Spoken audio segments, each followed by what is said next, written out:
वर ज्या ठिकाणी अन्याय होतो त्या ठिकाणी ओबीसीचा एक पुत्र म्हणून त्या तिकडे हजर राहणं हे बहुजन विकास आघाडीचा अध्यक्ष म्हणून माझं परम कर्तव्य आहे आणि त्यामुळे राजूरकर साहेबांनी केलेल्या या पूर्ण प्रयत्नाला आमच्या बहुजन विकास आघाडीचे पाठिंबा आहे.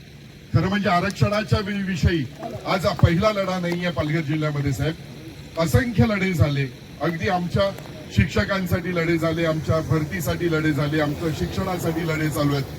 म्हणजे अक्षरशः हे 12 जिल्हे याच्यामध्ये एकही ओबीसी राहत नाही असं सरकारचं काहीतरी म्हणणं होतं आणि ते सरकारचं म्हणणं खोटं पाडून द्यायचं असेल तर ओबीसीची जात गणना आपली जनगणना झालीच पाहिजे या विषयावर बहुजन विकास आघाडीचे सर्वेसर्वा हितेंद्र ठाकूर हे पूर्णपणे माननीय शरदचंद्रजी पवार यांच्या पाठीशी आहेत, आपल्या राजूरकर साहेबांच्या पाठीशी आहेत, राष्ट्रवादीच्या पाठीशी आहेत आणि ओबीसीवर जिकडे जिकडे अन्याय होईल तिकडे तिकडे बहुजन समाजातर्फे बहुजन विकास आघाडीतर्फे तितकाच मोठा लढा आपल्या बरोबर राहील. आणि मी विनंती करीन सर आपल्याला की आपणही पुढच्या वेळी ज्यावेळी आंदोलन कराल त्यावेळी सर्वपक्षीय आंदोलन करा.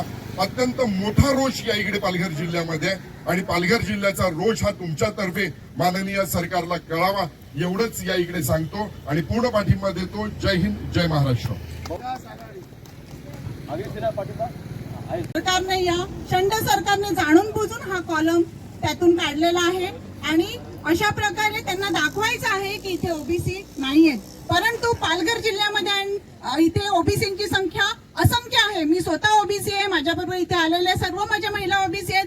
असंख्य महिला आणि असंख्य कुटुंब इथे ओबीसी आहेत आणि जर हा कॉलम ठेवला नाही तर इकडे पालघर जिल्ह्यामध्ये आणि सर्व जिल्ह्यामध्ये राहणाऱ्या ओबीसींवर हा अन्याय होईल आणि या अन्यायाविरुद्ध राष्ट्रवादी काँग्रेस आणि राष्ट्रवादी काँग्रेस बरोबर मित्र पक्ष मोठ्या प्रमाणात, जर सरकारने ऐकलं नाही तर याच्यापेक्षा खूप मोठ्या प्रमाणावर आंदोलन केलं जाईल, छेडलं जाईल. हे सरकारला आम्ही सर्व इशारा देत आहोत.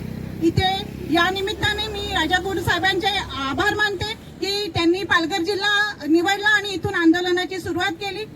याच्या पुढे आम्ही थांबणार नाहीयेत आणि या सरकार विरुद्ध नक्कीच मोठं आंदोलन शरद पवार साहेबांच्या पुढाकाराने तसेच ओबीसी नेते सर्वांच्या पुढाकाराने आंदोलन केलं जाईल. जय हिंद, जय महाराष्ट्र, जय राष्ट्रवादी, जय ओबीसी. झुट्टी जनगणना हटाओ, ओबीसी बचाओ. झुट्टी जनगणना हटाओ, ओबीसी बचाओ. त्यांनी बहुजन विकास आघाडीचे नेते माझे मित्र प्रशांत पाटील, सर्व उपस्थित बंधू आणि भगिनींनो आणि माझ्या पत्रकार मित्रांनो, गेल्या कित्येक दिवसापासून हा विषय आपण चर्चेला आणतो, आंदोलन करतो. परंतु या निर्डावलेल्या सरकारला, ज्या सरकारला माज आहे अशा सरकारला जाग येत नाही. ज्या देशात ओबीसींची संख्या जास्त आहे हे त्यांना कळलेलं आहे आणि जर ही जनगणना जर ओबीसींच्या जातनिहाय झाली तर त्यांच्या या अस्तित्वाला धोका निर्माण होईल.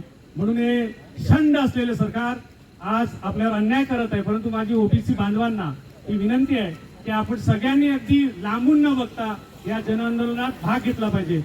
साहेब, मी तुम्हाला विनंती करतो, मगाशीच आम्ही सगळे पत्रकार मित्र आणि प्रशांत साहेब आम्ही बसलो होतो, तर ह्या जनआंदोलनात पालघरमध्ये ओबीसी समाज मोठा आहे. याला आपण एकत्रित सर्व पक्षीय लोक, यात भाजपवाले पण येतील कारण त्यांना पण माहिती आहे, शिवसेनेवाले पण असतील, अजितदादांचा गट बरोबर असेल, काँग्रेस बरोबर असेल, सर्व पक्ष समविचारी लोक आपल्या बरोबर असतील, महाविकास आघाडी सगळी बरोबर असेल. आपण या पालघरला एक मोठं जनआंदोलन करूया असं मला वाटतं आणि आपल्या नेतृत्वाखाली आणि सर्वांच्या आदरणीय साहेबांच्या नेतृत्वाखाली राहुल गांधी साहेब आहेत, असे अनेक नेते आहेत की जे या आपल्या विचाराने चालणारे आणि ओबीसीवर अन्याय होऊ न देणारे नेते आहेत. त्याच्यामुळे माझी विनंती राहील, आज तर आपण आंदोलनाचं निवेदन देतोय परंतु ही सुरुवात आहे, याच्यानंतर मोठं वादळ असणार आहे आणि याचा पुढाकार आपण सगळ्यांनी घ्यावा अशी विनंती करतो. आणि आज इथे आपण आलात, पालघरमधून ही सुरुवात केली त्याबद्दल आपलं स्वागत करतो आणि सगळ्यांना धन्यवाद देतो. जय हिंद, जय महाराष्ट्र. आरक्षण आमच्या हक्काचे, आरक्षण आमच्या हक्काचे.